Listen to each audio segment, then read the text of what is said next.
And the projector is only not. I don't have any control over here. The projector is only seeing this the secondary monitor. So you need to turn that into a span. I guess I'm gonna have to get back. We have to tell this one to be the second, this to be the secondary monitor, and the computer to be the primary monitor. And I can't zoom in like I do on an iPad because it's not an iPad anymore. It actually acts kind of like it because, like, I was able, once I had my display from the MacBook onto the iPad also, I could then fiddle on the iPad and it would respond. But like I say, I didn't do it for a long enough period of time to become at all adept at it. The motivation for this was that my classic MacBook Pro, which is beyond vintage and obsolete, around 10 years I think it should be classic, and pretty soon I can take it to 1950s and 60s car shows. Anyway, it was doing a thing where the screen was occasionally going out and going this blue and white streaky thing. And so I thought, well, possibly if the screen died completely, then I could know when. He said, well, if it was heating up too much, that might be causing a circuit board or something to lose its contact, and yada yada. So I actually found a really good YouTube video on how to replace a hard drive in a MacBook, which I did not do, but I opened it, and it was clean as a whistle inside. I had had it on a laptop cooler, but the problem was when the cooler plugged into the MacBook, when the MacBook went to sleep, the cooler still had power. So if the MacBook was just on battery, it was going to kill the battery running that cooler. So I came up with a different arrangement where now I've got a power strip with a USB charging thing on the end of it, and I've got my brick for the power for the MacBook in that.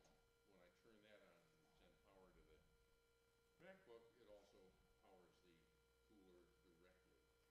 And since I've been cooling it, no problem. So, oops.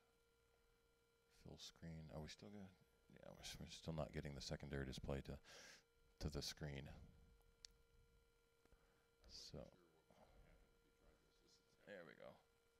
Yeah, so what's happening is right now my computer thinks it has 3 monitors. I've got the main monitor, the projector is a monitor, and the iPad is a monitor. And if I gather the windows, they're gathered over on the other monitor, then you can see I'm moving my cursor into this screen, and if I move it back the other way, I'm onto this screen. And so it lets you have multiple monitors. So basically, instead of buying a monitor, you can use your iPad as a monitor, and because you probably have an iPad, you may not have a second monitor. And if I take this window and move it otherwise, I got to get back to my mirroring options.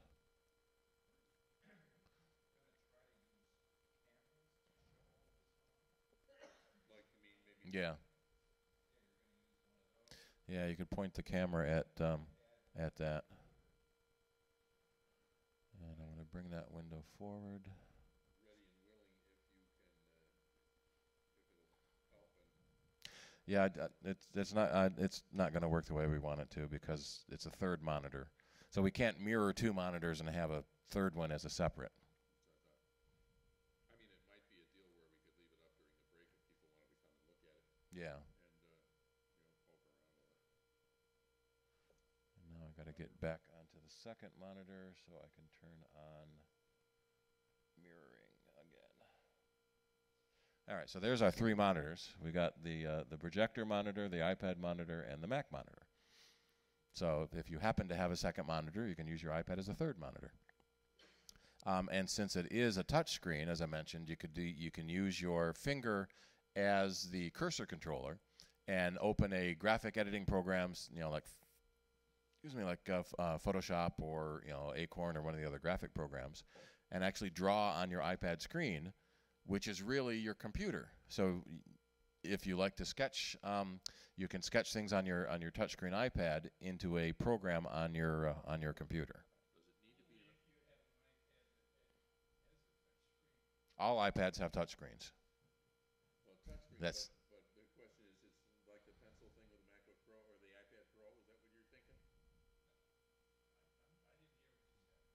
Oh, what I'm wondering is if in order to like draw on the oops. iPad, it would need to be an iPad Pro or another one. I don't have an iPad. No, it's any iPad will work. iPad will do it. Yep. Any iPad you can draw and use your finger to draw with, or you can get a stylus if you want to draw into a graphics program on any iPad. The Apple Pencil only works on an iPad Pro, but there's dozens of other styluses that work on any iPad. Yeah, you just get a program on your iPad. There's hundreds of them available, including the Notes app has graphic drawing built into Notes. I'm going to disconnect that as a monitor and go back to mirroring. The iPad Pro is designed the stylus to be pressure sensitive. The Apple Pencil only. Yeah, it's with the Apple Pencil, that's right. Meaning the line you get is thicker if you push harder type thing? Yes. Whereas on your normal iPad, the only way you can do that is you have to select what size thickness you want for your line. There are some pressure-sensitive styluses available for the regular iPad. So We use the blue Jot is one of them. the size of the stylus would change that? I mean, would this get a bigger line than this one? I can sort of mimic that now with making a new note. So here's a note, and I can turn on the graphics mode. I'm going to tap the little pencil icon, and now I have a pencil ability. So just using my finger or using a stylus, I can draw. I can change colors. I can change tools. Oh, let's change the color again. Let me get the eraser tool. I'm going to erase a couple of those lines, go back to this line and this color, and make. So that's just all with your finger or an ordinary stylus. And the Notes app comes built in with the Mac, or there are a bunch of other apps designed for drawing and sketching. Procreate is one of the big ones. Paper by 53. 53 also has a stylus that looks more like a carpenter pencil, if you like drawing with that. We're seeing a lot more companies now coming out with drawing type programs like this for the iPad. So the Notes app only has 3 basic drawing tools. So I have a thick one, I have a really thin one, and I have a medium one. And not too many colors to choose and play with, but they're in there if you want to do drawing right in there. That's the note cursor. So let's see. Let me get back to the regular note, and there we are. So when you tap to type, in the right corner, you have the option to create a checkbox list, a reminder list, or a graphic note.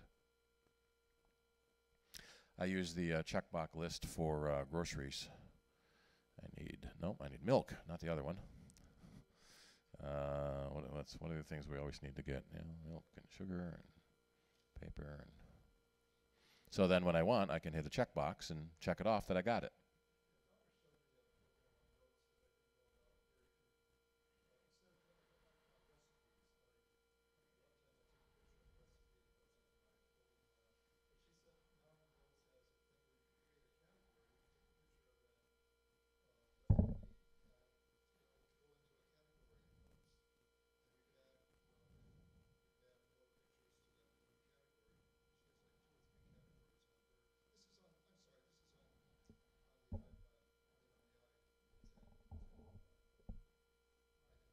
Okay.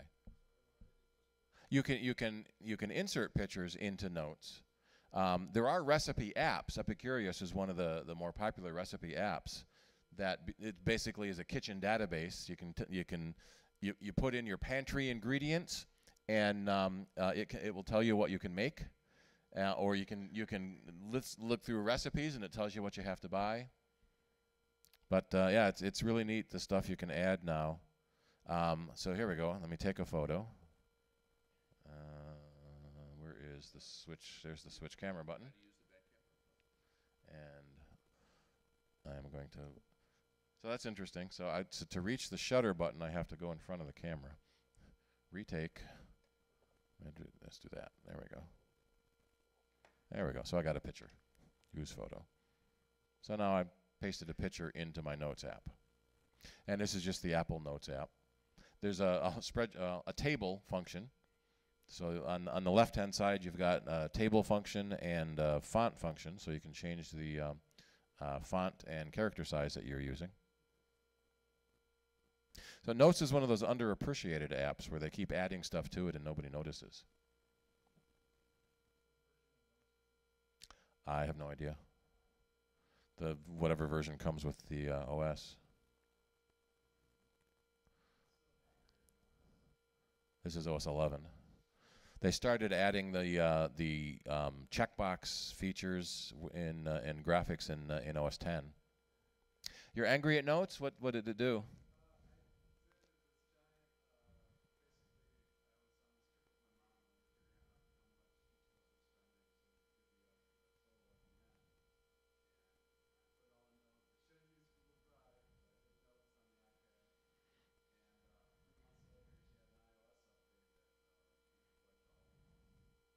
You weren't syncing to iCloud Notes then. Really? Then it should have been in iCloud. It should also be in the backup. I'm going to show you. I may get my butt from JCC Saturday, and I want to show you. I took a screenshot of that warning I got on my MacBook when I was in preferences, something about iCloud, and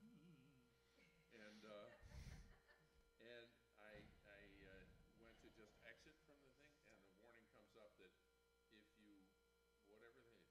do this, bad little boy, leave iCloud, it will delete all the photos on your device or something like that. And it's like, oh, okay. Turns out if you poke the little red ball and leave that way, you're okay. But I wonder if it might have been accidentally something like that where, it just did this. Yeah, if you turn something off, High-tech hissy fit. it asks if you want to delete the stuff you're turning off.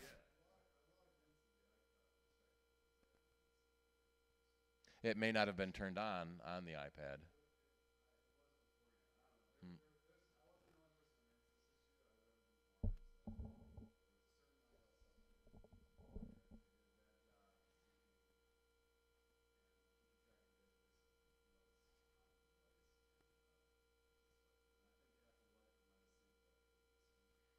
Yeah, I could see that happening. So it syncs to nothing instead of. So there's nothing here and there's a note here, and it syncs to nothing instead of notes to over here. Yeah. Well, same thing could happen there too. Yeah. One of the things that is sometimes difficult to understand is the difference between syncing and backing up. A syncing will make two things the same. So if I delete something here, it deletes it there because now it's the same. With a backup, you're making a second copy and it's leaving it alone. And so that's why it's important to have your backup turned on, iCloud backup. It's convenient to do iCloud backup on your iDevice because it backs up automatically when you're connected to power and Wi-Fi, which is usually at night when you're charging it. With syncing, so if I sync my contacts and calendars and notes, so Charlie, you're not syncing anything to iCloud. You can also sync the same sort of things to Google or to Microsoft. Every company has their own syncing services depending on whose apps you like using. When you synchronize, theoretically, if you've got nothing here and stuff here, it should put the stuff where the nothing is. It shouldn't put the nothing where the stuff is. But occasionally, you get the nothing where the stuff is. So then you go to your backup. That should have everything on it too. Yeah, the benefit of iCloud for me is the fear factor that actually got me to do the backups that Steve talks about needing to do all the time. So I did back up the iPad before I did the next version of iOS. I backed up the iPad to the classic MacBook, and then I backed that whole shtick up to an external hard drive. Then disconnected that, buried it in the yard, and then I was safe to go back and do the update in the. But yeah,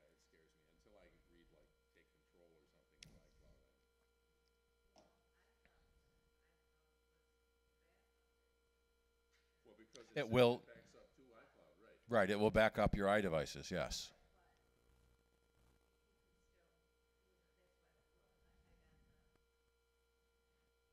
Yeah, it only keeps a couple of backups. So if a catastrophe happens, so you've got your data, your iPad is erased, it backs up, and now the backup is empty.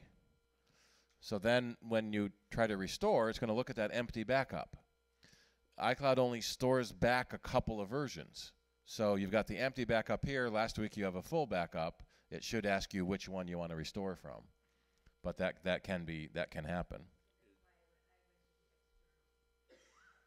Oh, that has nothing to do with an iPad. That's only computer. That has nothing to do with iCloud. External hard drive is backing up your computer. Right, but for instance, because I backed up the iPad to the MacBook. Yeah, to iTunes.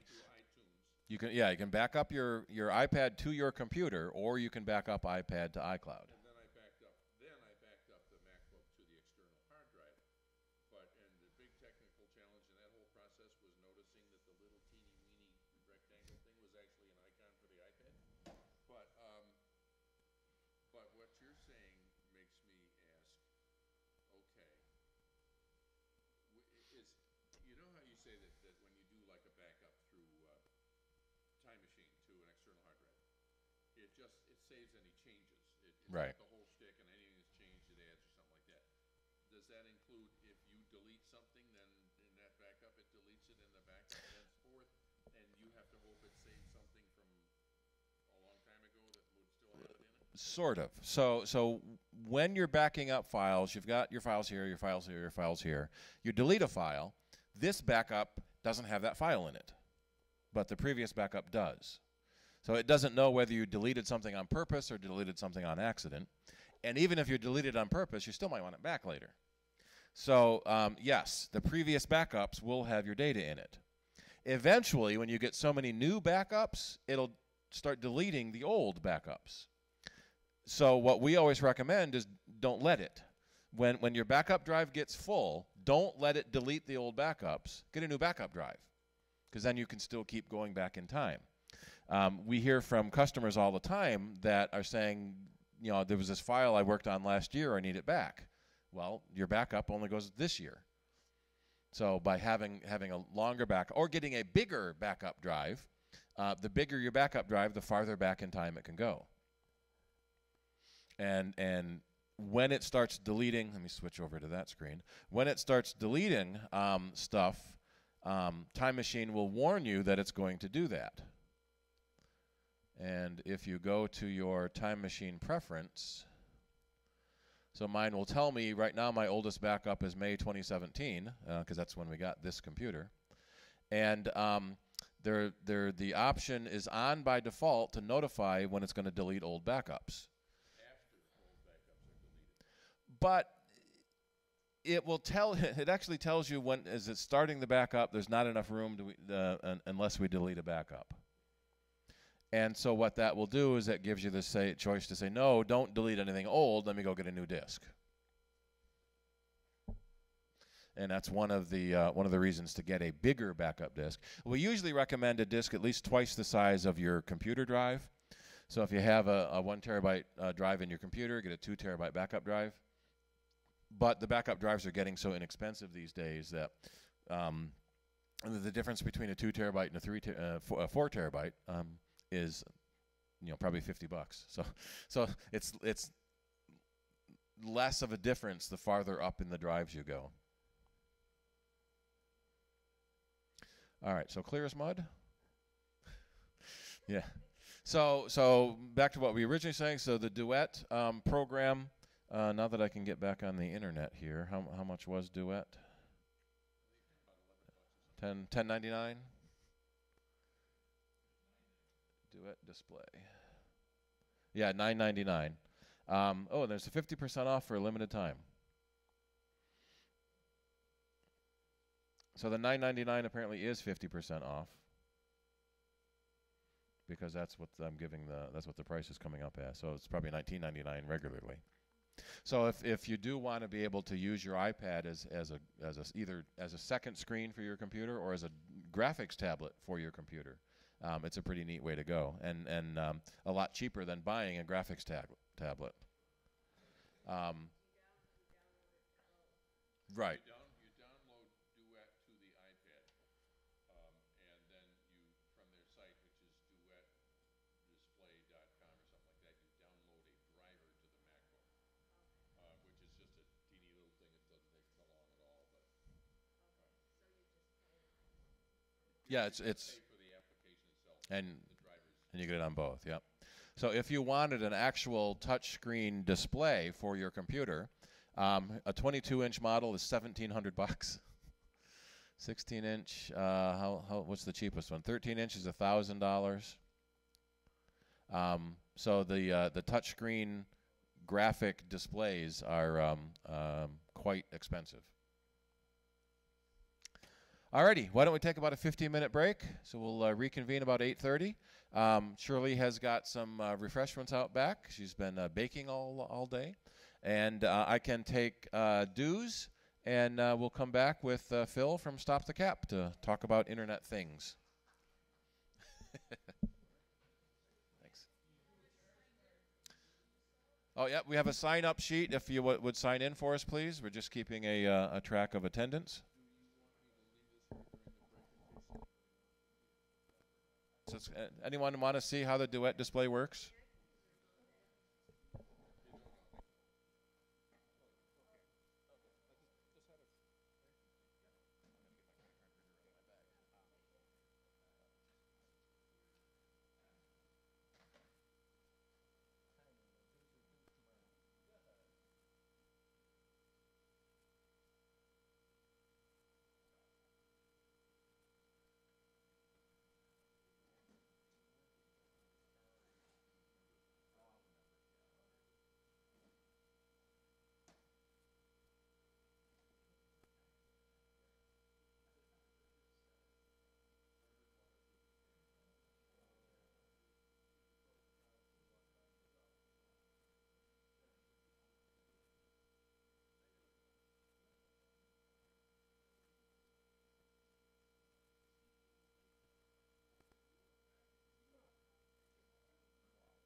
Sign up online, I guess, or something? Little bit, or you can, we've got a paper for me. No, it's like I messed up my writing hands, and I just noticed it. Yeah, but and it's but do you have like a, yeah, if you got a paper form, that'll be a good reminder for me, or any kind of guide to. Yeah. Because it's, believe it or not, well, I probably told you this. I'm not bragging, but I don't know if you remember Mike Ciraldi and the infamous Computer Access, the umbrella group of all, when there used to be like 20 different Frogpad or whatever. Yeah, I was like part of the computer access group we put on the computer fair. Yeah. I was responsible for the one that was at MCC, and the last one, which was at Village Gate. But it's nice to see a fully functioning organization still out here. Yep. And I just had one quick question on the, so let's say I have a Windows machine, and I would obviously be I would have to have an iPad app because I'm doing it on the screen. And then it would Yeah, the save Duet on the app Windows? runs on Windows, And it would and save? it runs on the iPad. Oh, it runs on, you On can both, have an app yep, on. and it becomes a second screen. Yep.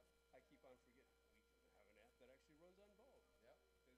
Yep. I go back too far, it started Yeah. out on, first microcomputer I used was a Wang with core memory and a cassette. Wow. Can you take a credit card? I think Sure. you can. Yep. Oh, you got this is the new, that's the Apple. I just saw those, somebody, where did I see it? Where they were wearing the Yep, the AirPods. earpods. That's the first time I'd seen them. Ready? Oh, what did I do? What did I do with it? Where the hell is it? Oh, here it is.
All right, that should work now without cutting out.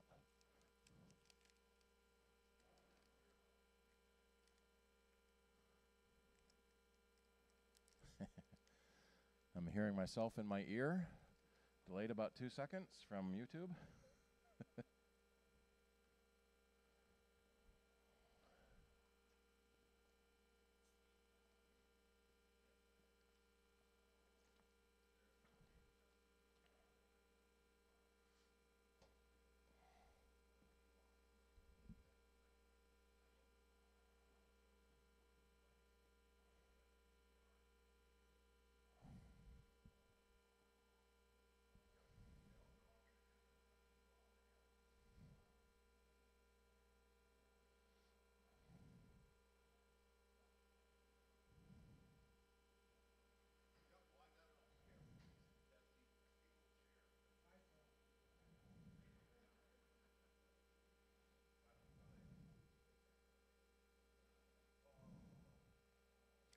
Is that story about the little old lady who...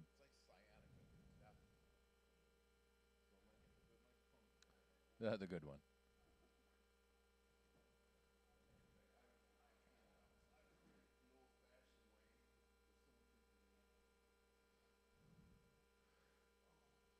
That fell off. Oh, there's the story. The little old lady that her husband died 30 years ago, and they won't talk to her.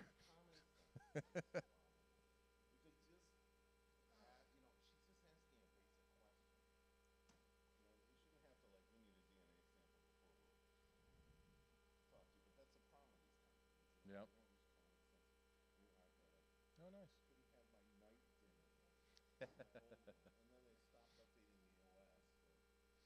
Yeah, on the older models. Mm-hmm.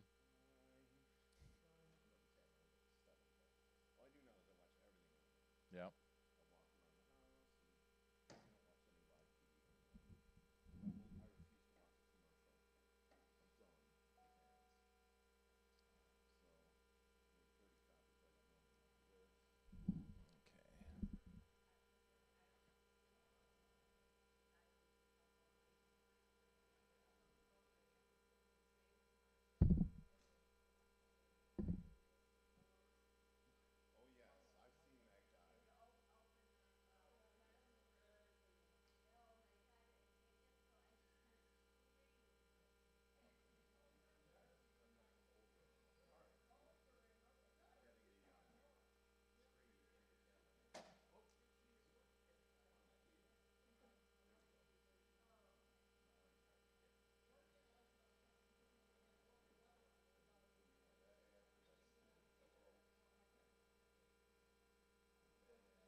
I'm so glad Apple finally added Amazon Prime. Well, Amazon added Amazon Prime to the studio, to the store.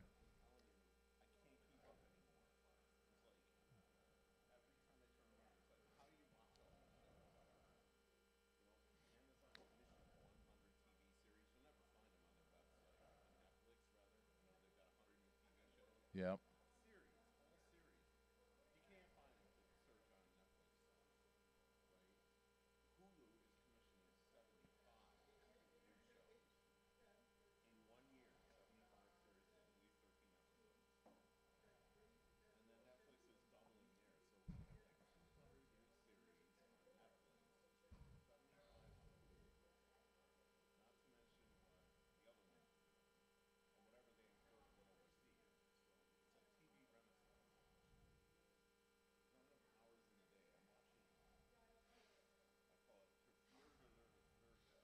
like some like Norwegian crime drama. It's very well done, but you're reading subtitles, so when you're not,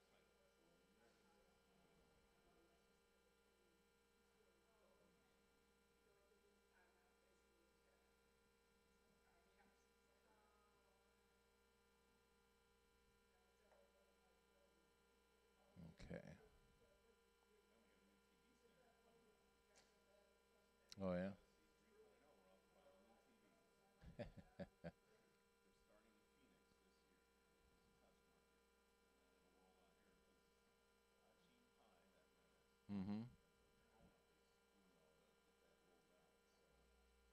So doesn't work with only one-bit televisions. So you're rocking those ears on buying the new, or buying these awful converters. We've started selling more antennas now that the digital's, yeah. Well, with Well, ATSC 3.0, it's going to clear up a ton of reception problems. You'll be able to have 20 TV channels on one antenna, nice. and it's two-way. Yep. So he's doing broadband internet and TV. Yeah. Sinclair's going to make piles. Hey, Bob, can you get people to come in, please? Thank you.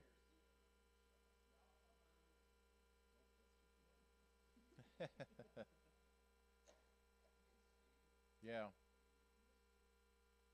The YouTube monitor.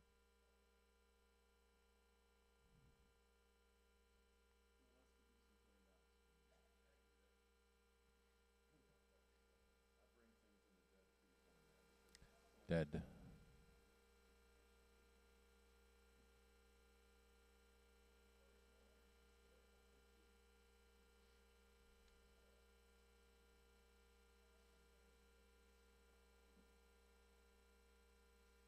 I wait. don't get one of those flashes again.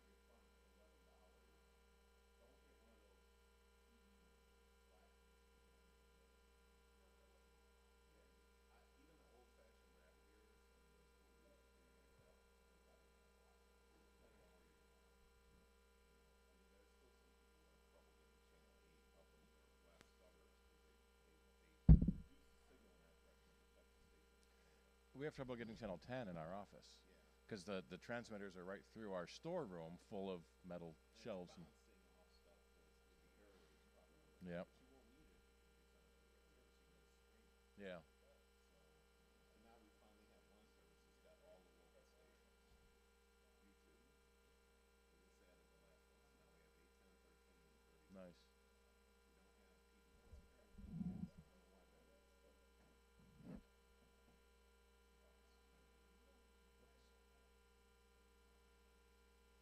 That's good.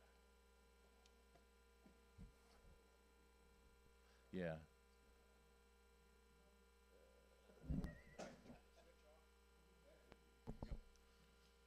hello. Now it works. There we go. Barry White. No. I'm back again. So, it's last year at this time we were talking about. I'm Phil Dampier, first of all. I run a website called Stop the Cap, which fights data caps and promotes better broadband at more reasonable prices, and also fights issues like net neutrality and promotes municipal broadband, which is publicly owned internet access. Because in our view, the internet is now an essential utility. It's not simply a nice thing to have where a company can come in and charge you outrageous prices for it. This is becoming something that every household needs. It needs to be less expensive and it needs to be better. So that's what we do. Last year at this time, we were right in the midst of the transition from Time Warner Cable to Charter Communications, aka Spectrum, and all of the problems that that entailed. And Rochester was not alone in having problems, because when people discovered what Time Warner Cable was charging them for stuff, and then they got a quote from Spectrum, the company that doesn't deal, they discovered that, wow, I'm going to pay more for less. And there were a lot of people very upset about that. And Charter's attitude is, go take your business to Frontier. Ha ha, see what that gets you. So some communities, not ours, elected to say we've had enough, and they're now in the progress of building their own fiber to the home, publicly owned broadband system. And one of those cities is in, of all places, the red state of Kentucky. But when it comes to cable and broadband issues, this is not a partisan issue. And sometimes when the incumbent providers thumb their nose at you and won't give you the service that you need to protect the digital economy that is becoming more important, sometimes communities just have to go and do it themselves. And Rochester is in that state. If you notice, Rochester used to be a test bed for a lot of new products and services. We were considered a model city because we had a good demographic mix of people to test things out on. And so we were often on the cutting edge of getting new services and products, and that is no longer true. If you're Charlotte, North Carolina, you're getting those products. If you're Phoenix, Arizona, you're getting those products. But if you're in upstate New York, you're not. We're now considered to be basically in a swamp, an economic swamp, where the digital economy is struggling along because the incumbent providers that we have in this area are not providing the cutting-edge services that a lot of small businesses and entrepreneurs are looking for to launch new digital economy businesses. We have worked very hard when Charter Communications announced that they intended to acquire Time Warner Cable to fight for consumers to make sure that they were going to get something out of this deal here in New York State. And we are very thankful that we have a Public Service Commission that actually responds to consumers and interests, and we're very receptive to our ideas. And I want to just remind people that in a lot of areas, Charter Communications has maxed out broadband at 60 megabits and have been slowly maneuvering to get their 100 megabit service out and running. But here in New York State, we fought for something better. By next year, for no additional charge from what you're paying right now, you're going to see your speeds increase to 300 megabits per second. And that was one of the deal conditions that we fought for. And if you can't afford the asking price, we've also preserved the everyday low price internet program in New York State, which allows someone who's very economically distressed to get a basic broadband connection for $15 a month. And that service is still available, and it's only available in this state because this state was the only state that fought for it. So I want to basically go over where we're at here in Rochester right now.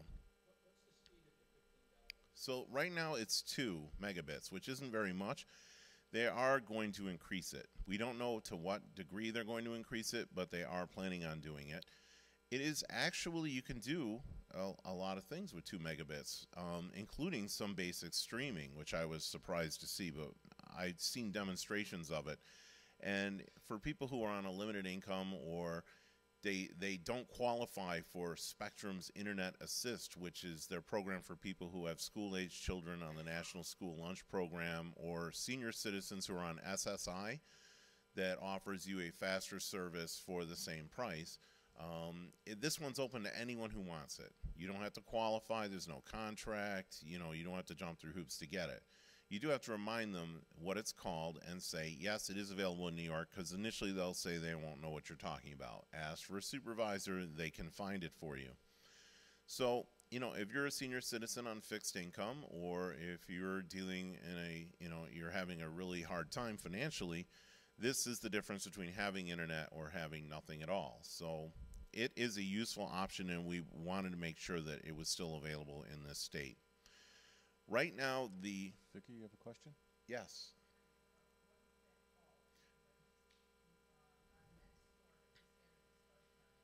That was probably me, because I'm on next door all the time. It's called the Everyday Low-Priced Internet, and it is a Time Warner Cable legacy product, and it is $14.99 a month. And when you call and ask for it, you can simply say, I live in New York State. This was a condition that this program is still available. And they will talk to you about Spectrum Internet Assist, which is their nationwide program, which is a low-income broadband program. If you can qualify for it, that's fine. You would need to be collecting SSI benefits if you're a senior citizen. because it's limited to that age group, or you have to be in the qualify for the school lunch program, which means having school-age children in your house. So that one's harder to qualify for. If you continue to run into problems getting it, you can let me know, because I am in touch with the Attorney General's office in New York State, because we've had this problem before, and they're collecting statistics on to see if Charter's in violation of their merger agreement, but they can hook you up, you know, either way.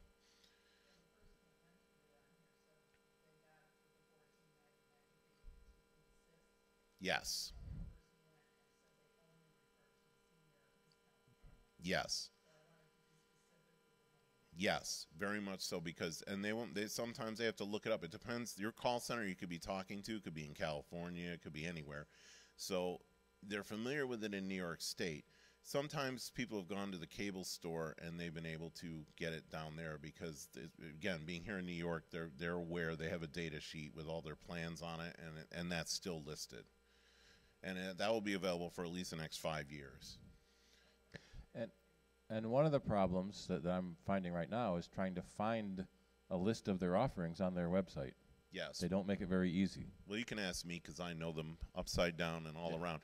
And I will tell you how to get a better deal. Yes, Neil.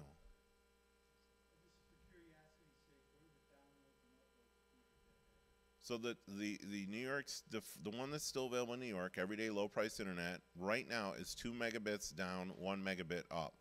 It's going to increase. The other program, which is the Spectrum Internet Assist, I believe the last I checked it was 30, but there's a bunch of speed upgrades going on, so that may change very soon. There is a special website that they still promote for Spectrum Internet Assist. You can Google it, and I think they'll have the latest speeds on there. So, Charter Communications, aka Spectrum.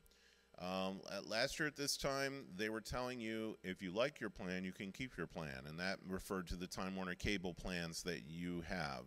How many people here still have a Time Warner cable plan? If you didn't call and specifically switch to Spectrum, you still have Time Warner. You have a Time Warner cable plan. And you're getting 15 megabit. Or 20, or yeah. 20, yeah. So if you would have to call and tell them, I want to switch. And the thing is that for some people, it was better to hold on to your Time Warner cable plan for a while. You know, that's starting to change now, depending on what package that you have.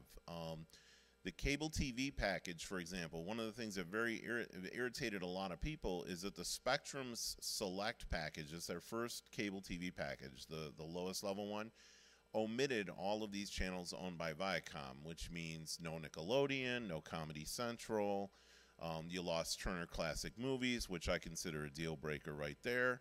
And a bunch of other channels where if you wanted those channels, you'd have to go to their silver and gold packages. And how aptly named are they?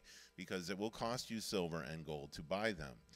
On January 25th, they rejiggered the packages. So all the Viacom channels that you may have been paying extra for or have been holding out and switching are now part of the Spectrum Select package.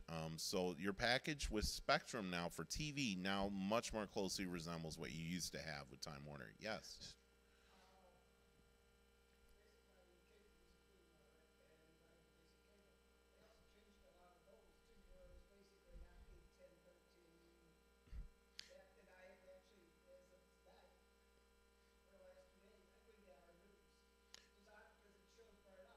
Yep. So you're missing that channel. You're missing what they call now Spectrum News, which I think is on Channel 1 these days. Right.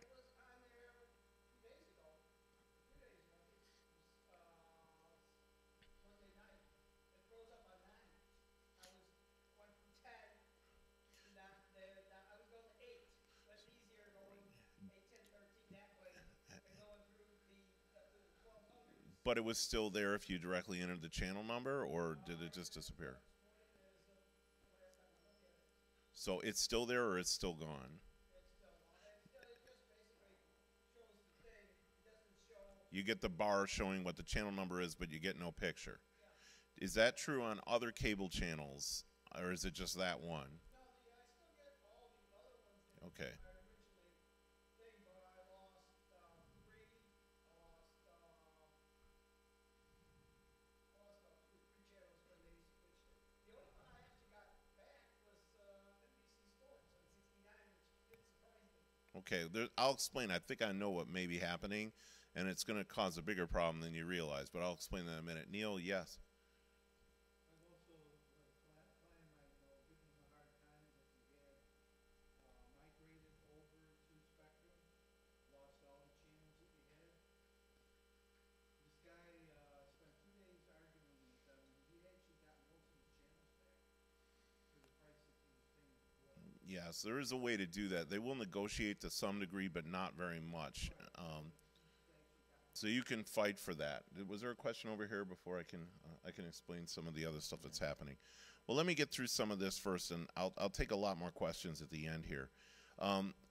This sheet that has been distributed to everyone mostly talks about broadband issues, but there's a bunch of TV stuff happening too that I didn't include on this, and I'll just touch on it briefly. Last year I talked about the fact at some point Spectrum was going to convert all of the analog TV channels to digital. And that is now starting to happen here in the Rochester market. It's happening on a town-by-town basis, and it's not happening all at once.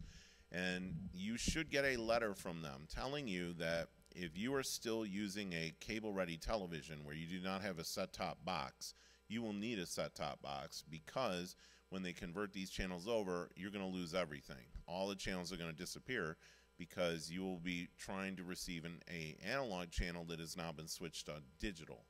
So keep an eye on your mailbox for that information. Many people who have never had a cable box before will be able to get one for free for up to 3 years. So if you qualify for it, take advantage of it, because again, that's another $5 to $6 a month on the Spectrum side, and it's even more if you still have a Time Warner cable plan. And we're hearing radically different prices from some of our customers that have gone into this, for, $4, $5, $10 a month for each box. Yes. And one of our customers had 7 TVs scattered around his house, so that's $70 a month they were going to add. Yes, and that's if you're a Time Warner cable customer. What they're doing is, you can keep your plan, but they're making your life very difficult, because they're raising prices on you incrementally, and they're not giving you any of the benefits. When we talk about these speed upgrades, if you're still on a Time Warner cable plan, you're not getting those. You're still on your original plan. Everything is frozen in time. The only thing that's going to change is your bill is going to keep going up every time they raise the price on this equipment. And Time Warner Cable was notorious for outrageous rental fees on equipment. DVR equipment, like $11 a month, and another $9 a month just for the service. So and charging you for boxes you returned. yes, well, that's classic across the entire industry, which is why I tell people, if you return equipment, they give you a receipt, put it under cellophane, do whatever you can, save it forever until you're sure they're not billing you for that equipment.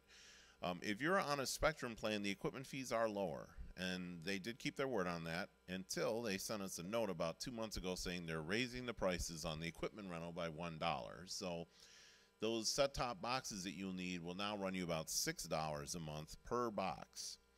So I want you to be aware of that, because if you start losing channels all of a sudden, chances are it's because of this digital conversion and you didn't open the mail that they sent you warning you that was going to happen. It's happening all over the place, all around the country. You had a question first, sir, and then I'll...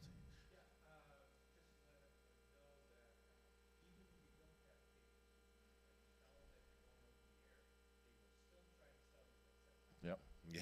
Yeah. Yeah. And for a lot of people, you don't need the cable box for like the spare bedroom or the workout room where you just watch the news. Get an antenna. Or get a Roku, because on the Roku box, or there's one other device, I can't remember, it's one of the game consoles. The entire Time Warner cable and Spectrum TV lineup is on that Roku and that other device as an app. And actually, I like it better because all the channels are in alphabetical order. So I can't figure out where anything is. Once you get above channel 70, I'm like, I don't know where anything is. And there's channels I've never seen before, And the alphabetical list is a lot more convenient. And so if you have a spare TV, you might want to think about investing in a Roku, which is just a little device you can hook to the back of your TV set. And it hooks up to your Wi-Fi network in your house, and you can get the entire lineup right there. And that's a one-time purchase. You don't have to spend money every month for equipment. And that's a great solution for people who have secondary televisions. Yes. With the cable conversion, mine's included in my rent, so technically I didn't exist at Time Warner. Part of my apartment building, it got letters. The other half didn't get letters. Do you have a box now? Yeah, I have a box now. I got the box on the last day. All right, so you'll be. But actually, when I called that number for maybe the commercial for it, Do you have the little teeny box, or do you have the one that's like this big? Okay, you have what they call a digital transport adapter. It's a little box like this big, and you. All right, is this one capable of getting premium movie channels and things, or did you plug it in? Does it have a display in front at all? it just has the thing that tells you it's on. I can go through. I haven't really looked at the premium channel, but it says if you want to pay X number of Okay, dollars. make sure. How long ago did you get this? I got that on the 30, on that Monday before they switched over. Which is what? Which is 29th of, January. Okay, you have a new box then. You're fine. If you have one of those older ones, back when Time Warner started taking channels away, they would tell you can come and get one of these little DTA boxes. They're really small, and originally they were going to be like free, and then they were going to be 99 cents a month, and now they're like $6 a month. You know, so as usual, up. And if you got rid of the TV that had that, but either forgot to turn it in or turned it in and didn't get a receipt, you're still paying. You're still paying for it. And Charter doesn't like those boxes at all anyway. So turn it in, go get a different box, because those little boxes, they want you to get rid of them anyway. So yes, and when you plug it in, it starts scanning all your channels, and if you lose power, it's got to do it all over again, right?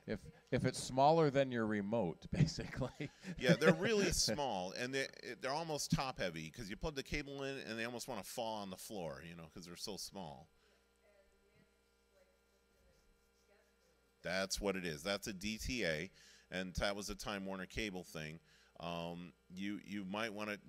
Are you still with a Time Warner plan, or do you have a Spectrum plan now? You may have to check your bill to see if it says Spectrum Television or Time Warner. And if it says DTA or cable box on it, you might want to see or talk to them, because they'll probably give you a cable box for around the same price, and it's better than what you have.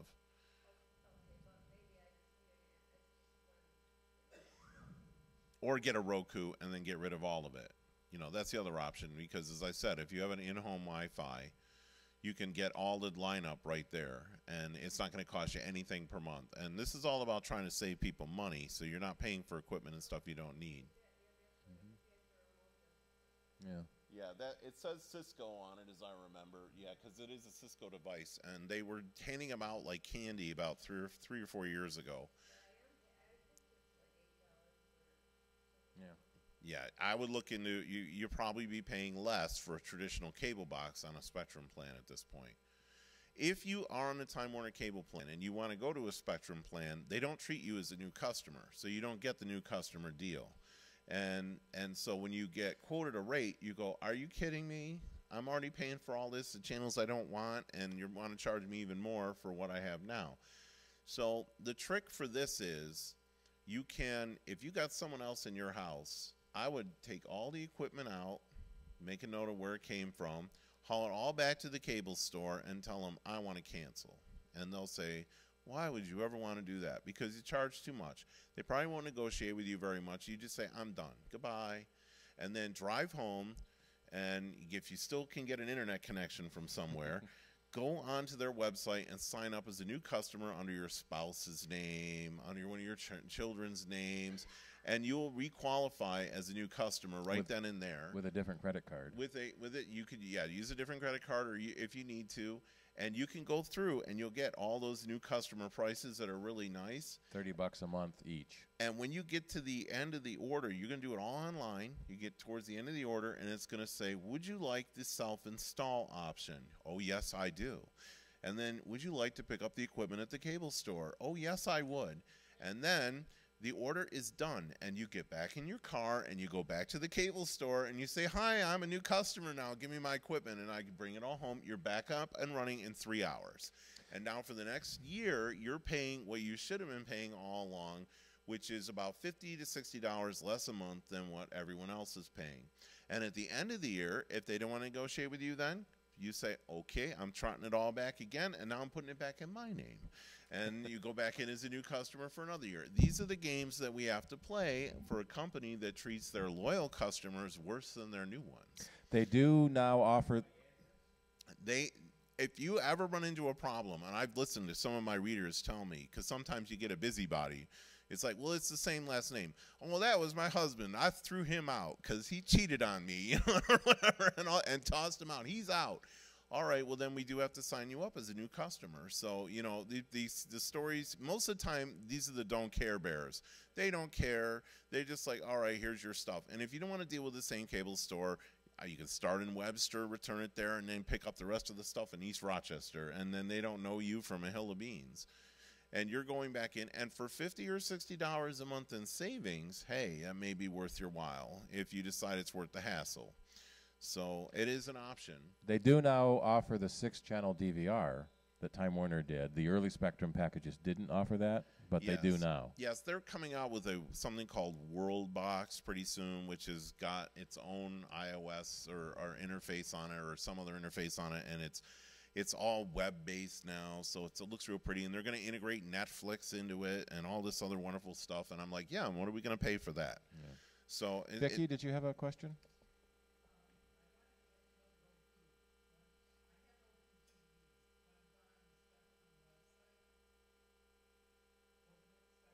yes. No, in the Roku store, get the Okay, Time you're Warner talking app. about on the Roku store? Is that what you're talking about? Okay, you have it built in. Okay, yes, there are 2 apps on there. I think they renamed the Time Warner Cable app the Spectrum app. Spectrum TV, it's called. In fact, it's on my tablet here. I've got. All right, well, yes, that's true. I've got it here. Let's see, Spectrum, I've got everything here, so let's.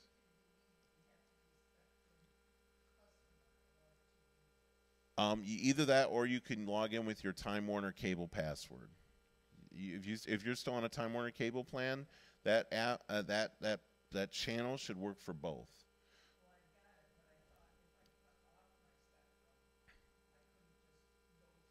Correct. If you cancel your service altogether, if you drop cable TV altogether, you wouldn't get this.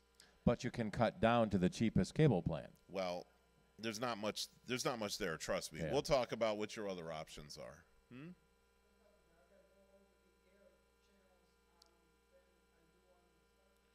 Well, it depends on it just depends how you're registered as a customer and if you're at home or not. For example, I'm remote right now, so I go through this and you'll find that a bunch of these channels are not available to me right now. Put your pad on. What am I doing here? Swipe up. Get back to Control Center. All right. I'm going to give this to you. I couldn't get into your Control Center. You figured out. You got to get underneath there because there it is. Cats are having fun. So with my case. Are you on one where it's just basically a bunch of local stations and then maybe a couple of home shopping?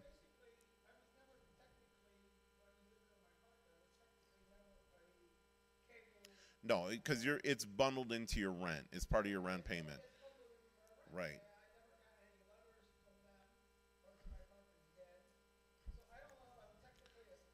You probably are a customer, but you're on what they call a wholesale account, which is done through, okay, the bastards. What?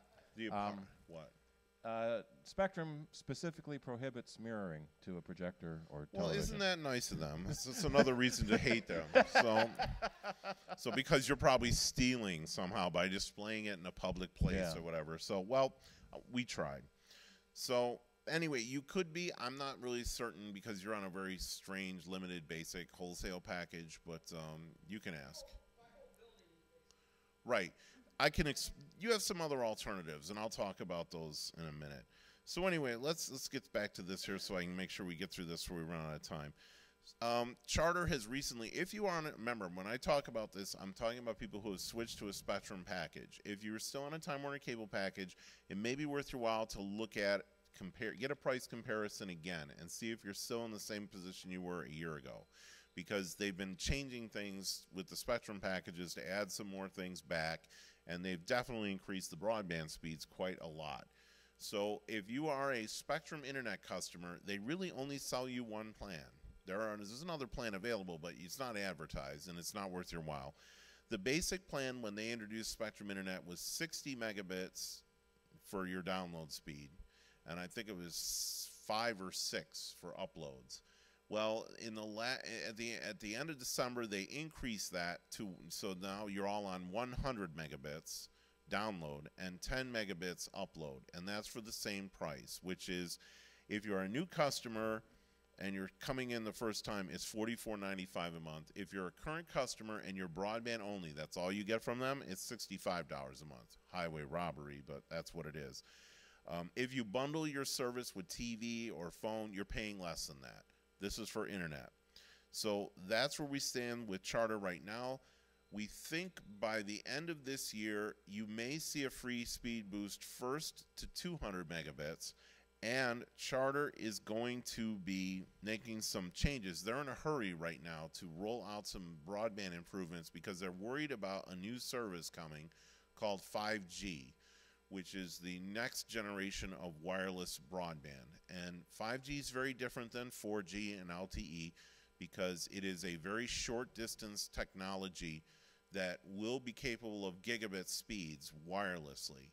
And it is going to be marketed to people as a home broadband replacement. Kick out the cable company, get Verizon or AT&T 5G in your home and use that as your primary internet connection. Yes, there will be a usage cap on it. They're currently trying to figure out what that should be. So I'm not going to recommend it, but it's going to be out there, and Spectrum is worried about it. So they're trying to position themselves so that they're ahead of them. Get ahead of the game. So I'll talk about in the future in a minute. If you're still a Frontier Communications customer, now's the time to go. Get out, because the company is in serious financial trouble. We're expecting them to go bankrupt within the next 2 to 3 years. It won't be a complete wipeout. They will reorganize and discharge their debt. Frontier has made some investments that Wall Street has basically said, are you smoking crack? They have bought Verizon cast-off landlines in California, Texas, and Florida, and they spent $10 billion on it, and they put it on the credit card. And Frontier has a great way of messing things up when they buy somebody else's service area and they alienate their customers, and customers stampeded out the door in all 3 states. And now they're in big trouble. Maggie Wilderotter, who was their CEO for a long time, who hates me, but that's okay, has been replaced by Dan McCarthy. And I didn't think there was anyone who could do a worse job than Maggie, but now we have the guy. It's Dan McCarthy, who has made a complete mess of things. After spending $10.8 billion to acquire these 3 states about 2 years ago, they're now putting them up on eBay, basically, to liquidate them and get as much money as they can for them. And good luck to them, because who wants to buy old landlines from anybody? So Frontier is looking for cash, looking for it quick. What this means to us here as a legacy Frontier service area is no money for upgrades. So what you have now is what you're going to get. You're 6, maybe 8. If you're lucky, you get 6. In our neighborhood, it's 3. That's the most they can ever do for us. That's the most they ever probably will. They will buy other people's upgraded networks and run those, but they will not spend the money to upgrade their own stuff unless something catastrophic happens, and then they have to redo it. Then they'll put fiber in. Move into a new apartment building that was just built, and you might have fiber. Move in, in an area where like the Lake Ontario, where it flooded there and ruined some of their infrastructure, they're not going to put copper back in. They'll put fiber there. But when you buy a plan, it's not much faster than what you had before, even though it's fiber. So you're getting a bad deal with Frontier, because you can do much better speed-wise and more bang for your buck by switching to either Charter, or if you're lucky, there's Greenlight Networks. Greenlight Networks is, of course, the fiber to the home provider that everybody wants, and it's never in your neighborhood. And it is frustrating. Our area has been basically at 100% now for over a year, and it just says when you go and you look, easements required, and you'll see a long list of service areas that have that, which means they're basically waiting for permitting and things before they're allowed to install the service.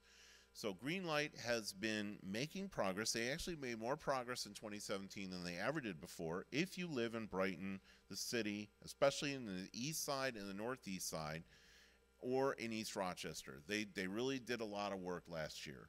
This year, if you're in Irondequoit, you're sitting pretty because they're everywhere. They're moving like gangbusters up in Irondequoit for some reason. And you're going to see a lot of expansion up in that area this year. Now, for everyone who's west of the Genesee River, you're just mad because where is it? You know, they have, for whatever reason, and I'm not exactly sure why, it must be something to do with their backhaul fiber connectivity. They have never gone west of the Genesee. So if you've been in Gates or Greece, there's you see no chance whatsoever. Last week, they updated their map, and now Gates and Greece are now prospective areas. So if you live in those two towns, there is a good chance that sometime this year they're going to start accepting applications from people who are interested in the service. Yes. I have a couple questions. What about Greenlight? In an existing area, neighborhood, some of the newer ones that don't have wires strung, everything's underground. It's, yeah. Is Greenlight going into any of those areas, and can they if they're not? Yes, they can, but they're reluctant because the cost of burying cable is much higher than stringing it on existing poles and pole easements. For them to put the fiber underground, what they first look for is existing conduit that's already there to get permission to put it through somebody else's conduit. And that someone, believe it or not, is usually the cable company because they have a lot of underground conduit, mostly to cross streets and things. In some of the new neighborhoods, newly constructed homes where everything is underground, there may or may not be conduit there. There usually is, and it's usually Frontier's. And Frontier has not really been, they've been dragging their feet. If Greenlight has to do it themselves, my anecdotal evidence is they've been skipping those areas. They don't want to spend the money right now. Okay, the second question, I was lucky enough to get Greenlight, and I had to go through the transition process because I had Time Warner, and I had Time Warner email address, and so I got through that. It was sort of painful. But I have friends who at Frontier, and I'm going to tell them, you guys better think about doing something, and they probably have email. Frontiernet.net, Yeah. yeah. What kind of advice do you give those people? Well, I'll tell you what I did because, you know, I've had Frontier so long, my email address with them was phil@frontiernet.net. So I've had them a very long time. And you know what's weird is it still works. Mm-hmm. I haven't had them for decade plus, you know, and that was a dial-up connection, and it's still there, and they've left it in place. We had a customer who came in because their email stopped working, and we found out she canceled Frontier service 5 years ago. They finally caught up and canceled her email. Yeah, so if you have email from your internet provider, Roadrunner, Frontier, get a Google account or an Yes, Apple account definitely. now while you Yes. still have that service, and then tell everyone your new address. Right. So when you do switch, it's less painful. Right. It's a methodical process. I had to go through it. I learned never rely on the email address from your internet service provider because it really holds you down when you think, well, hey, I want to switch to something else, but I don't want to go through the hassle of losing my email address, so I'll just keep paying this outrageous amount of money. It's worse than moving your own house and, Yes. and giving everyone a change of address card. Yes, so it's a real hassle, but if you start early, what I do is I go through my contact list. I remember when I did this, and I just started saying, from now on, could you please use this email address? And I left the other account intact for, 3 or 4 months until I made sure I got to everyone, because you always forget someone, Like when I got my Time Warner, the next day that email was gone, even though I did my transfer, but it's gone, so people can't. Yeah. It bounces. Yep. It bounces. Well, you can also stay in touch with people with, like, if you're on Facebook, you can tell everybody on your list there that, hey, my email's changed. Chances are the people that are most important to you are going to know. And you'll lose a lot of the advertising and junk like that. But, don't worry, there'll be more at your new email address soon enough. Did you have a question?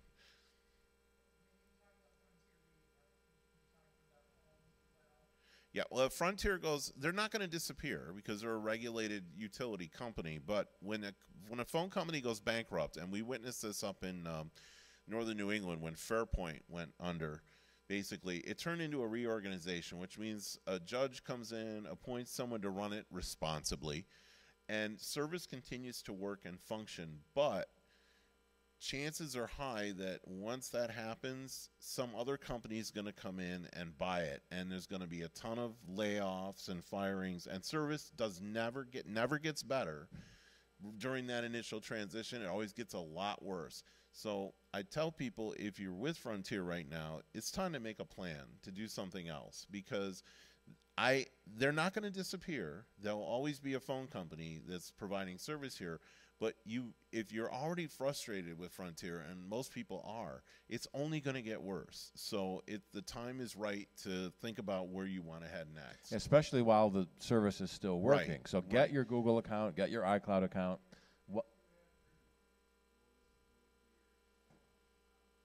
Well, if you still have a landline, first of all.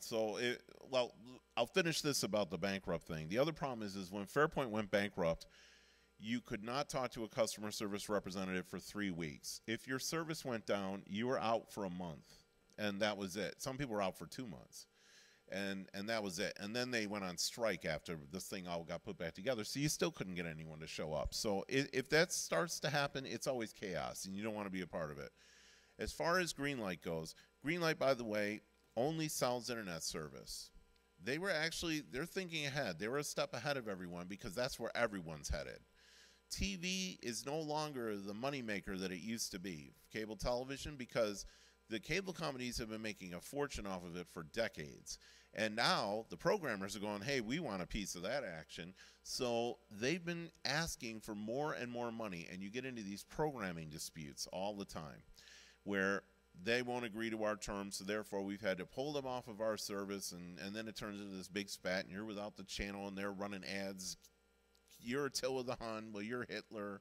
In the end, you always pay more. No matter what happens, you're going to pay more when it's all done. And the local stations now are in their little gouge-a-thons themselves, particularly Sinclair Broadcasting, which owns 13 and 31. They're raising prices galore. You're going to pay $4 a month for each of those 2 channels when they're done. So they want their piece too. So when it comes to TV, Greenlight said, we do not want to get into this because there's no long-term money in it for us. If you want TV, you can use the internet and sign up for one of these competing services that are online. And we're going to talk about those because this is where cord cutters are headed. If you want phone service and you want a landline, I like my landline. I don't like talking on a cell phone. The thing gets hot. Everyone sounds like they're underwater. I don't like it.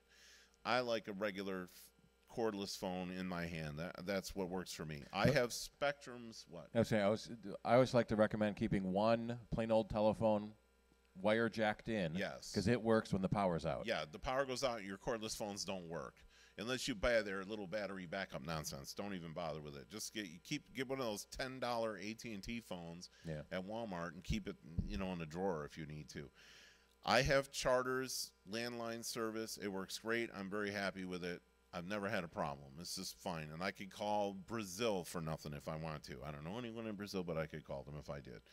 So if you don't want to use Spectrum and you do want to have a landline, there's a service called Ooma, OOMA, which has a very basic service that is basically just the cost of New York State and the various telecom taxes. We're set to about $5 to $6 a month.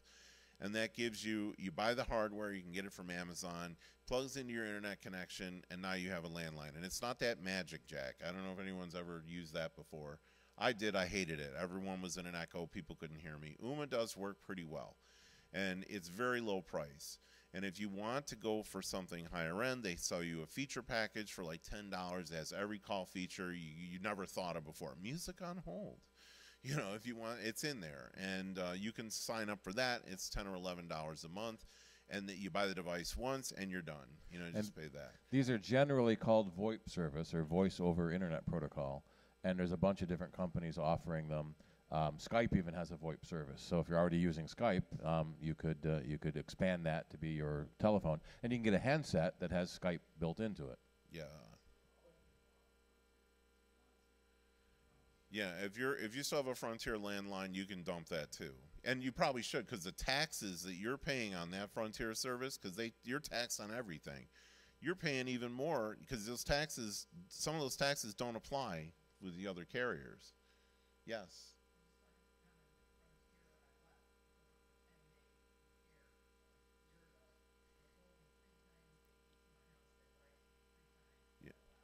There are people in the state of West Virginia that I talked to that waited 2 months for Frontier to show up to fix a landline for them, and they did. They threw the cable on the ground in the backyard and left, and that was it. So Frontier is turned into, it's not Rochester Telephone. That was a great phone company, and I miss them very much, because this company sure isn't that. You had a question.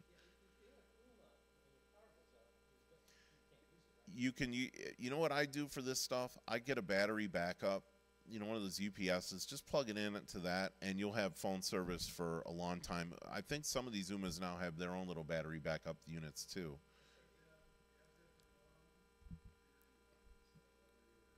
Yeah.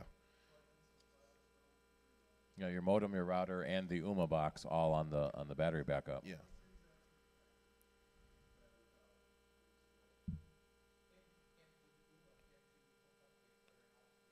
Yes, all you do is you take the output from the UMA, plug it into to a phone jack that is in your house, and it should reach all the other phone jacks that are in the house. That's what Spectrum did when they put my phone line in. They disconnected the Frontier thing, the outside box there, and they ran a new cable for me to the basement next to the cable modem, and I just plug the jack right in, and it powers every phone in the house. And if you have cordless, you only need it to plug into the base station, and then all your other phones are cordless anyway. So. One thing you might want to point out is if people comparison shop for price, Greenlight has 3 plans. Yes. Everything is in there. The $50. Yes, that's it. No gotcha fees, no regulatory surcharges. Yeah, nothing. So, and I list the prices in there. If you're lucky enough to have Greenlight, you can get their 100 megabit plan for $50, the 500 megabit plan for $75. Yeah, I know, when I get it, or the gigabit plan for $100. Now, they have an installation fee of $100, so what I always tell people is sign up for the gigabit plan, because you're going to pay the $100 anyway, and you keep it for 2 months, and the installation's free. So, enjoy your 1,000 megabits for 2 months, because you're going to pay for the install fee. And by the way, they're not gouging, because it costs money to get a fiber drop coming from the pole to your home, and then they got to do some wiring around your house as needed. So, I mean, it's not an unjustified expense. You can switch your plan every month. Yes. I did exactly what you said. Yes. Some people don't need the gigabit. They may not need it, but they're happy with 100 or 500. So go with what your budget allows. And getting Greenlight actually increases the value of your home, and absolutely you can sell it for more. You tell someone that your home is equipped for fiber, and it contributes thousands of dollars to the value of your home on a resale market. Neil.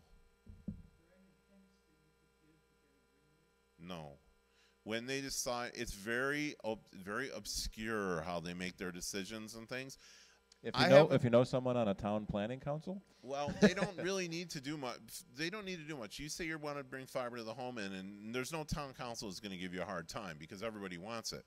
But what I do notice is what they do is they have fiber hoods. They say, we're now enrolling people in this plan, and then everyone who signs up brings you to a higher percentage to get to 100.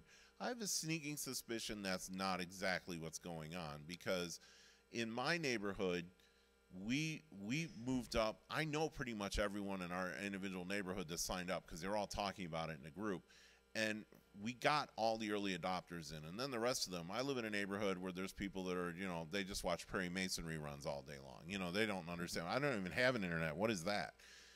And so I know that the early adopters were basically about it, yet I kept watching the percentages going up and up and up and up, and I'm like, and it wasn't making sense, because all of a sudden it would jump like 7 points, and then it would be 1 point, and once it got to about 90%, I know no one else is signing up, but it still went up, and then it reached 100%.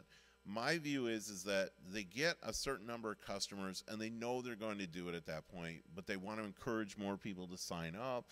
So they keep doing it, and they keep increasing the percentages, but they know they're going to go there. And you kind of have to know what your neighborhood is called too when you're looking on your Yeah, on your we're list. Monroe Meadows, and it's like there's no meadow anywhere near me, but Apparently there used to be. you know, but they put a map in, yeah, back in 1940, but they put a map in that shows the outlines of most of these little areas, and it's irritating because across the street from me they've had it for 5 years. But we are still waiting because for whatever, you know, voodoo or stuff that they're doing. So I'll tell you, you know, if you're waiting for green light, I've told them and I've communicated with them, you guys need to get your act together because you have a very small window now. Because I will now talk to you about the future, and the future is not that far away. Charter is worried about 5G, so they're going to upgrade every single cable system under their ownership to what's called DOCSIS 3.1, which is the latest cable modem broadband standard. And when they do, they're going to begin selling, including here in Rochester, gigabit internet service before the end of this year. And it will be 1,000 megabits down and then like a paltry 35 megabits up. The reason is that cable broadband technology puts most of its resources towards the download speed and not much towards the upload, because most people download far, far more than they ever upload. You don't really notice or care. Most people, they don't. And the prices are already known because they're already installing gigabit service in several markets around the country. So, you know, again, if you're bundled, it's going to be less than this. But if you're a new customer, it's $105 a month. If you're bundling internet and TV service, it'll be $115. And if internet's all you get, it'll be $125. It's a little more than what... It's not yet, but it will be in Rochester before the end of this year. So they're hustling. Like I'm surprised because remember, Time Warner Cable, how long were we stuck with the same internet speeds? For years. Well, we were waiting for TW Max, and then we never got here because Charter came in. Yes.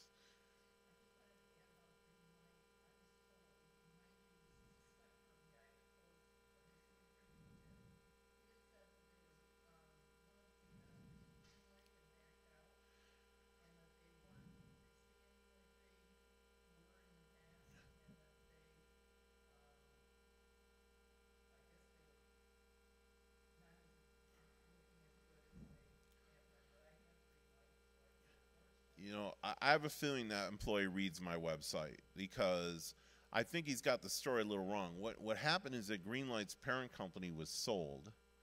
It was sold to a company that's best known for erecting cell towers. And the reason that they bought it is they want Greenlight's parent company's fiber network, which is all over the Northeast. There is huge money now in fiber optics that are going out into neighborhoods. Why? Because they're going to power these next generation 5G networks. What happens is that instead of a big cell tower in your neighborhood, you're going to have a little tiny antenna, and they're going to put it on your utility poles in your backyard. And it's powered by fiber. That's how they get the signal from one point to the other. So they need to get fiber deep out into the neighborhoods. So they say, who has fiber?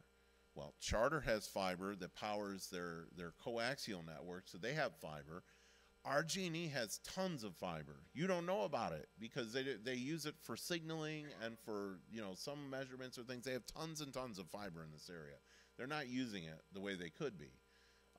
In fact, when the mayoral election, we had Rachel Barnhart, who was running. She knows about the RG&E network. They wanted to grab this dark fiber, and they were very much for building a municipal broadband service for the city of Rochester that would give free internet at a lower base speed, and then it would be financed by people who want the faster speeds. They would pay a little more, and that would solve the digital divide problem. And that would be using existing fiber that's already in the ground. And then, of course, there's Greenlight, and Greenlight has fiber all around here that could be used for that. So the company was sold, and they went dormant for about 4 months, I think. They really weren't doing much. And I think that's what this guy's talking about. And the reason is they just didn't have all their ducks in a row. The new company that owns this, they own tens of thousands of cell towers all around the country. That's their business. So they have to figure out, how are we going to, you know, organize this company? And we were worried at first that they thought maybe they're going to jettison this thing, because if they do, then Frontier would be the natural buyer of it. But in the end, Frontier has no money. Buy and die. Yeah, and so in the end, they decided we're now got our ducks in a row and we're organized, so we're going to keep going, and that's what's happening. So Greenlight is safe and secure. They're not going to go anywhere right now. In fact, their network is worth even more than it ever has been before, because now it's in demand. So getting back to this, so I've talked already about Charter and the everyday low price internet, and I've talked about the DOCSIS 3.1 that is coming here.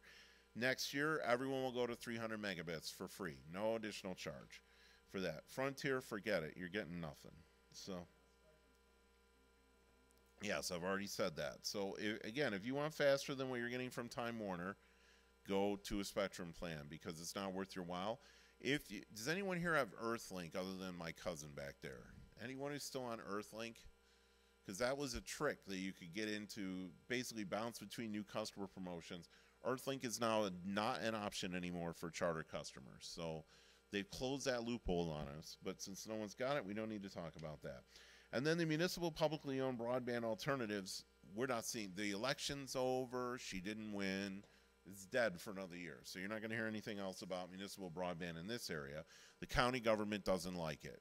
So they don't want to hear about it. And they have a deal with Frontier. Yes, they do. So and Frontier doesn't like it. Yeah, you can get free Wi-Fi. Free Wi-Fi in the city. So when you look up places where there's free Wi-Fi, it always says it's free because it's free for 5 minutes, so you can log into your paid Frontier account. That's right. And there is if you pay for Frontier at home, you have to pay extra for Frontier citywide. There is a free Wi-Fi hotspot that you can use unlimited. It is located, the antenna is located in the Pittsford Plaza sign in the middle of the parking lot.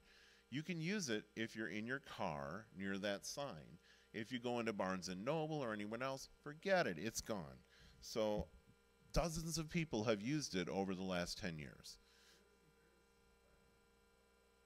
There is a lot of Wi-Fi out there. Everybody's talking Wi-Fi now, and they're all trying to lease space in each other's networks. I can explain that in a minute. If you are a Spectrum customer, you can use someone else's Spectrum Wi-Fi when you're not at home. Right. You had a question. Megabits. I keep telling them they better, because if they don't, they're going to be in a competitive disadvantage, and they need to make money because they have a high sunk cost for their network. You have to put this stuff in. It costs a fortune. You pay it off over 20 years. So you need to sign up those customers quick in order to get enough revenue flow to pay off that fiber bill that they're doing. So they need to get their... It could be. We just don't know. They could. And the thing is, this is what's so great about fiber optics. It's infinitely upgradable. Add a different kind of laser. You can go faster and faster and faster, and you don't have to put new equipment, new wiring in and all that. And fiber is far more durable than the junky copper that's out there. So we're not really sure what they're doing. It's a pretty small company, actually, as far as the team that's doing this. And so their former executives, some of them came from Rochester Telephone, another one came from Time Warner. So I mean, they're involved in the local industry, but I'm never clear on what their thinking is. They're very opaque when it comes to revealing what their marketing efforts and plans are. And check.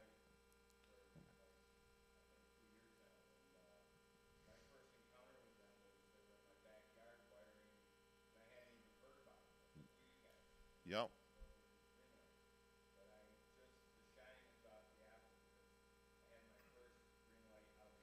And they took a long time to come, didn't they? Yep. Yep. And that's one of the complaints that I've heard, is that they're getting larger. They're not really growing their service team. Back when we had that big storm, remember the March storm that blew everything all apart and stuff? They were finding pieces of Greenlight's network blocks away from who had the service. So people saw a couple of Greenlight flags. They thought, it's coming here. And it's like, no, it's from the neighborhood over there. It just came over here. But that's as close as you're getting to it. And some people were out for a week. So, I mean, that's a concern. I don't have enough data points for me to say that. I'm hearing anecdotal stories about long outages for some people because they don't have the staff, and they don't answer the phones on the weekends. So, if you go out Friday night, you may get out the cell phone and hope you have a big data plan. Read a book. But you may want to check on the get green light to see if it's already in your neighborhood. Nick had a story where one of his neighbors was passing out flyers for green light. We got to get green light. We got to get green light. Nick says, we've had it for 3 years. Yeah.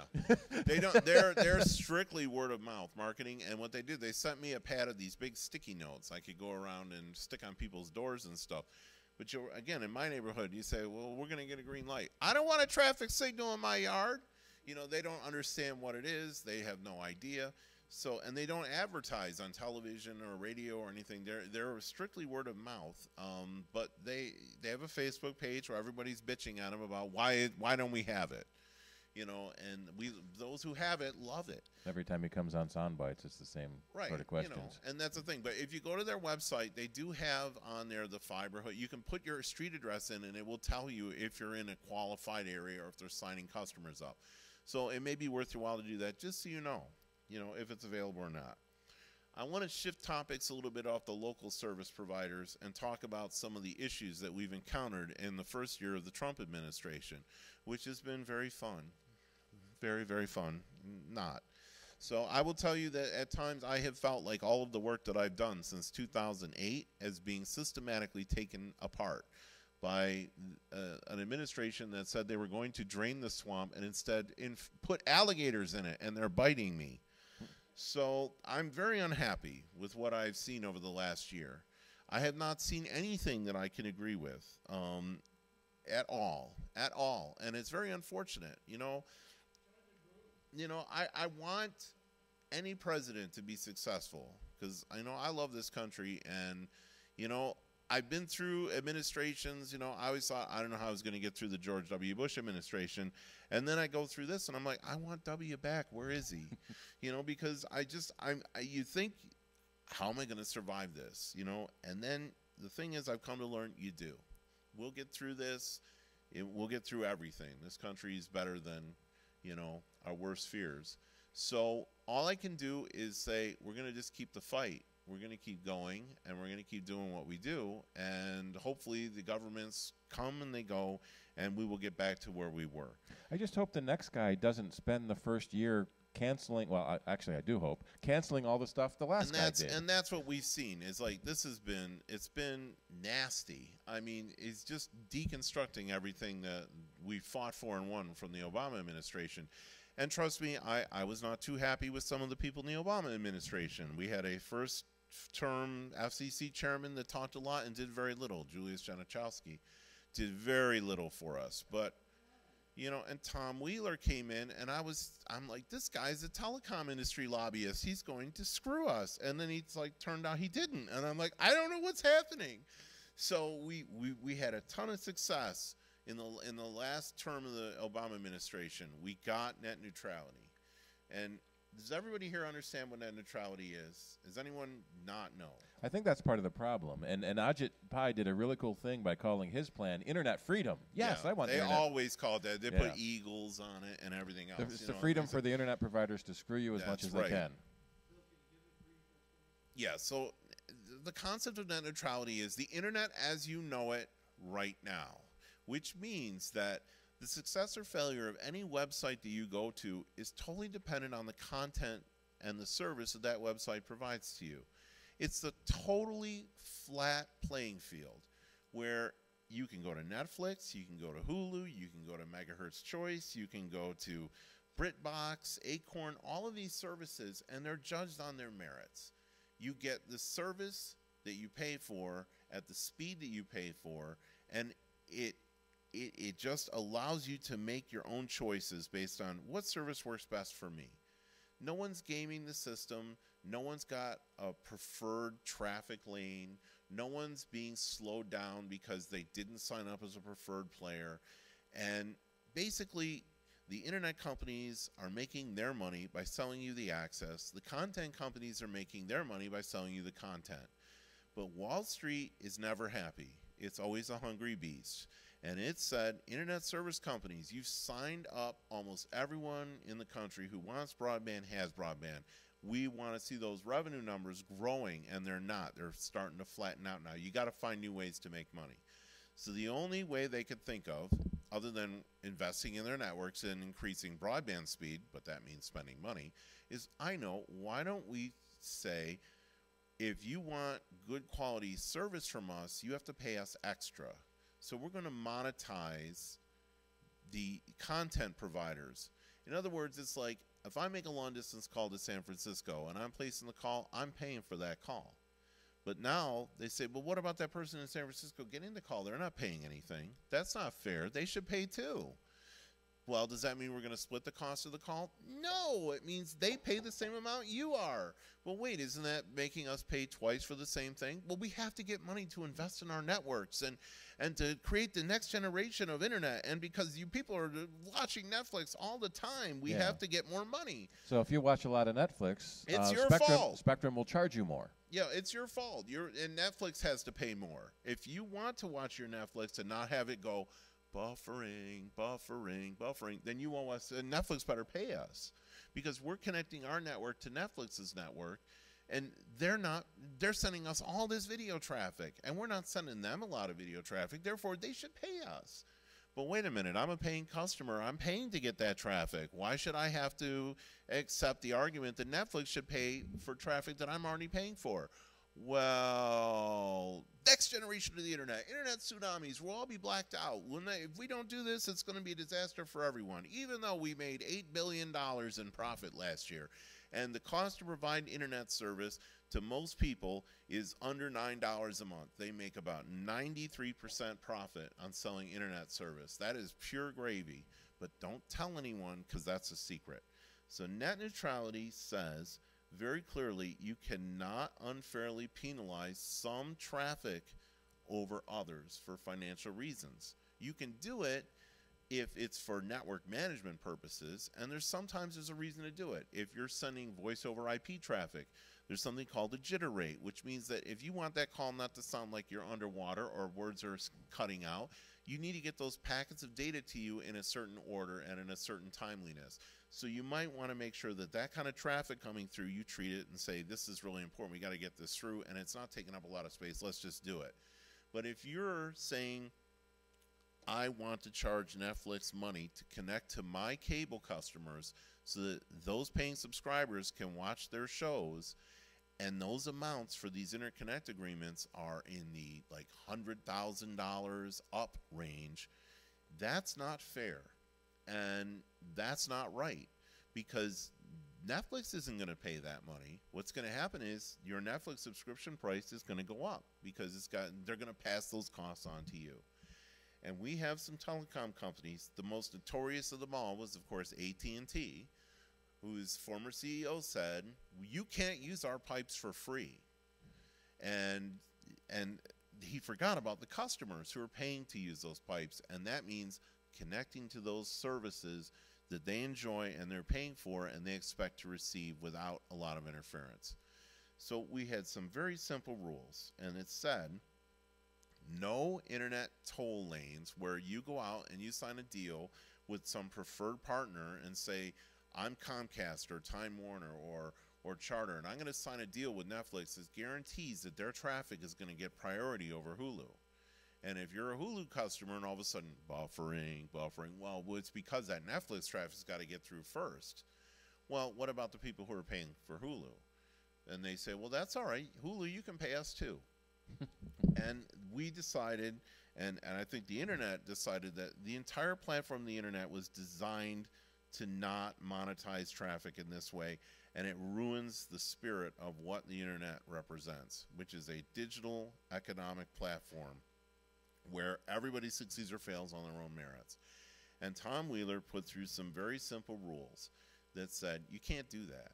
You can't do it. You know, you can make agreements to move traffic if you need to. Netflix even offered to place servers at every ISP in the country and put all of their movies and content on these servers and keep them inside the network of like Charter and Comcast and Cox and Frontier, so that you wouldn't be using that traffic. It would be going over your own intranet, the network that exists inside your network, which costs nothing. And Comcast and Charter turned them down and said, no, we don't want that. We want you to pay us. Frontier actually accepted that deal, and they do have. Frontier Netflix content is streamed inside of their network. So they did something right. You know, and this is a big issue because in the end, if we let them do this, we will have an internet like they have in India and certain other countries where the content that these companies don't own, they're parsing up like a cable package. If you want to go to Facebook and Twitter, you have to pay an extra $1.75 a month for that. This chart that was going around, someone I read someone said that was fake, but I couldn't find it anywhere. That is, I know that chart very well. It's parody of what they're doing, but it is reality in some places. Certain internet plans, India is a great example. If you want video content like YouTube and all that stuff, you have to pay extra to go to those websites because they're devoting more resources to you supposedly so you can watch that traffic. And if you don't pay it, you can't really use it. You can try, but you'll be waiting a long, long time. And, you know, some of these other sites, news sites and sports sites and all that, we think it's a little more parity right now, but it doesn't have to be that way because we have wireless companies in this country right now that are already divvying up traffic and giving it preferential treatment. And this is the problem. You know, I like T-Mobile very much. I think they're a great carrier to go to if you want to escape Verizon and AT&T and all that. They have something called T-Mobile Tuesdays. They're giving you all sorts of free stuff and all that. They also have deals where certain companies can get their traffic through without a data cap and at a certain bit rate that is more or less assured. And it is, you know, it's called zero rating. And it's a weird term. I don't like it myself, but that's what they call it. And it basically means that we cut a deal with certain content providers, and when you use those services, it doesn't count against your usage plan. So that traffic doesn't, you know, it doesn't count. And I guess if you're a consumer and you like Netflix, hey, that sounds like a good thing because I don't want to use up my data plan watching my Netflix.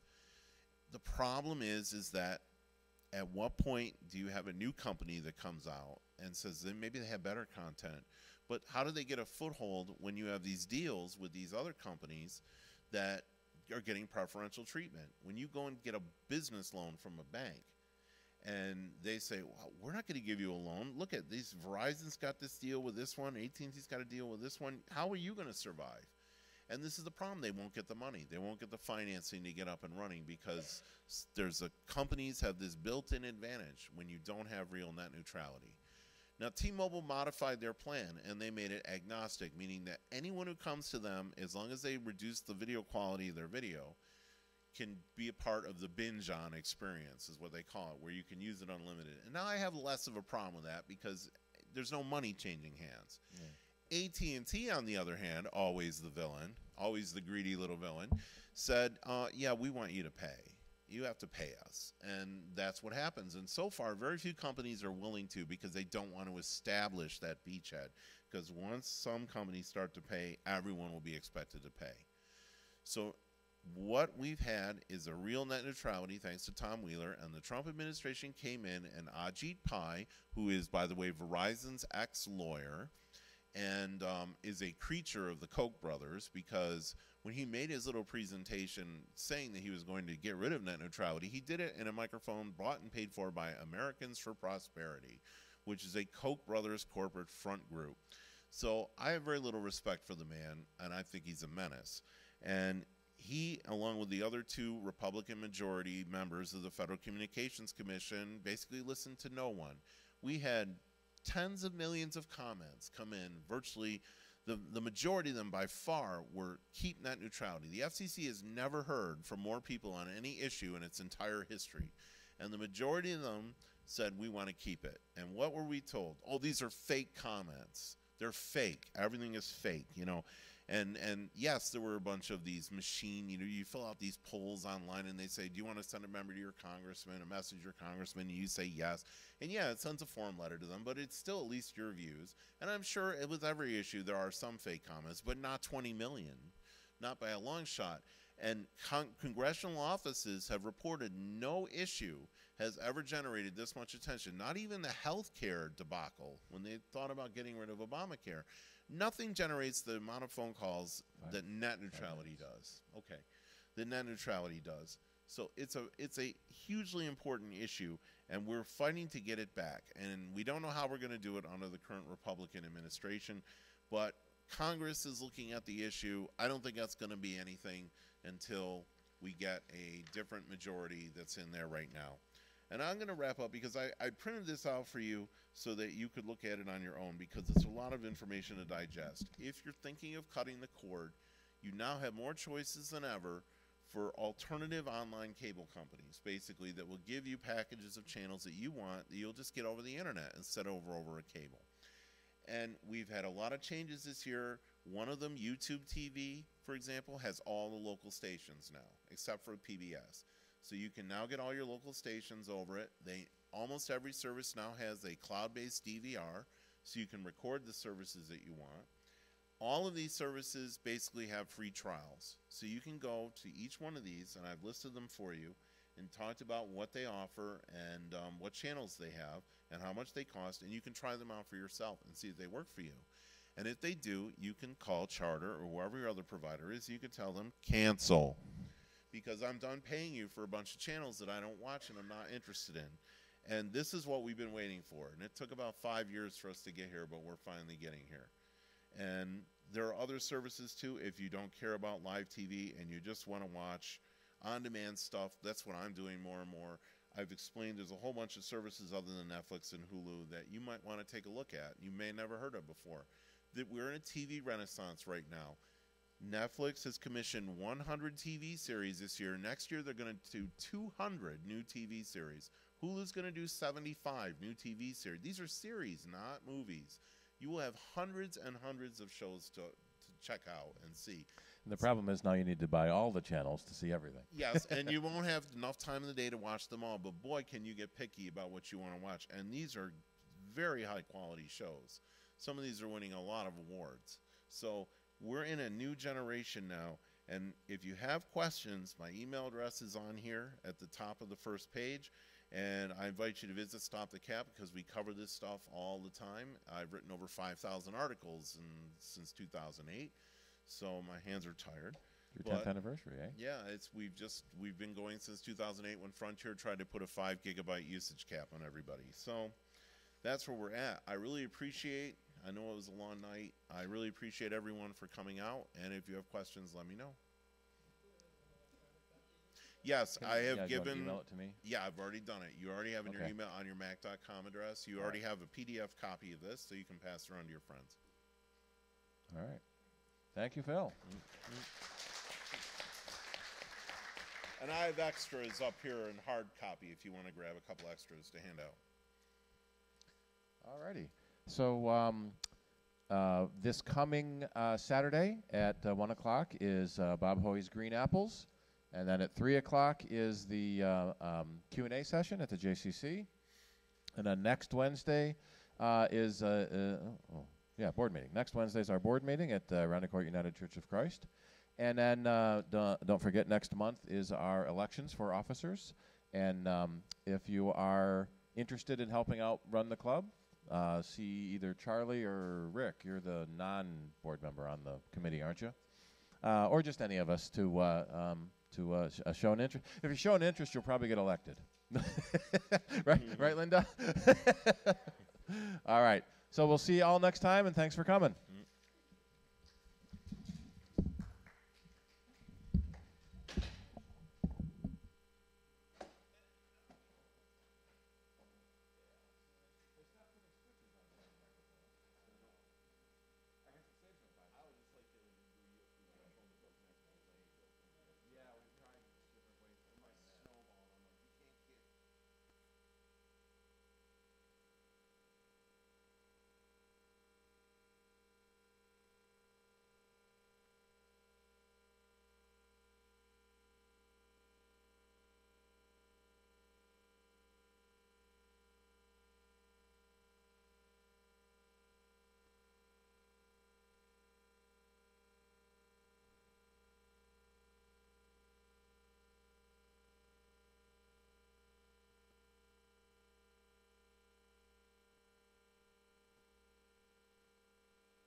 Yeah, if anyone's interested, we're going to head up to McGregor's on Empire.